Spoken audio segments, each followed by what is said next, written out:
ফুলপুরের পূর্ব নাম ছিল সনকান্দা। ইংরেজ সাহেবদের উচ্চারণগত ত্রুটির কারণে সনকান্দা হয়ে উঠেছিল চান্দকোন্ডা। কেউ কেউ আবার চাঁদকোন্ডাও লিখতেন। তবে মাগন ফুলপুর নামক গ্রামের নাম থেকেই ফুলপুর উপজেলার নামকরণ। আজ শুনবো এই এলাকার মানুষের নির্বাচনী জনমত।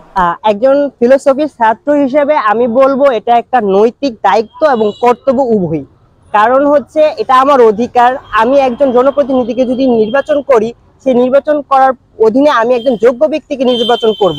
আমি যদি ভোট না দিই বা একজন অযোগ্য ব্যক্তিকে নির্বাচন করি বা আমার ধারা আমার অনুপস্থিতিতে যদি অযোগ্য ব্যক্তি নির্বাচিত হয়, তাহলে দেশের ক্ষতি, আমার ক্ষতি, সবাইকে মোট কথা হচ্ছে ক্ষতি। তাই আমি মনে করি প্রথম কথা হচ্ছে নিজের অধিকার এটা, এবং দ্বিতীয় হচ্ছে এটা কর্তব্য। কর্তব্যটা কিসের জন্য? কারণ হচ্ছে একজন অযোগ্য ব্যক্তি কখনোই দেশে ভালো করতে পারবে না। তাই এটা আমার রাজনৈতিক অধিকার, সেই অধিকারটা প্রয়োগ করে দেশ এবং জনগণের ভালো করা এটা আমার কর্তব্য।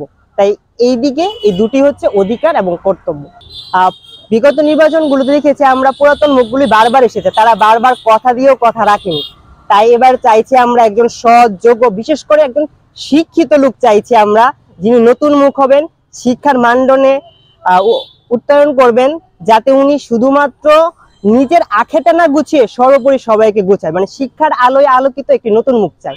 আমি মনে করি একজন প্রতিনিধিকে প্রথমেই একজন শিক্ষিত হতে হবে, কারণ শিক্ষা মানে হচ্ছে পরিবর্তন। শিক্ষার আলো যার মাঝে নেই, আমি মনে করি না সে জনপ্রতিনিধি হওয়ার যোগ্যতা রাখে। আমরা বিগত বছরের নির্বাচনগুলোতে দেখেছি আইন শৃঙ্খলা এবং প্রশাসন কখনো নিরপেক্ষ ছিল না।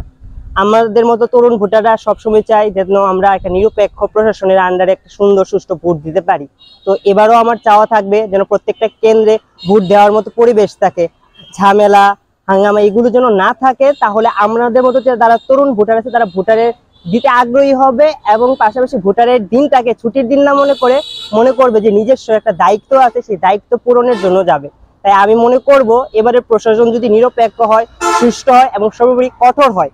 কারণ আমাদের দেশে সর্বদাই দেখা যায় যে প্রশাসনের একটা ল্যাকিংস থেকে যায়, দুর্বলতা থেকে যায়। আমি চাইবো এবারে প্রশাসন যেন কঠোর হয় এবং কঠোর হাতে সুষ্ঠুভাবে নির্বাচনটা সম্পাদন করে।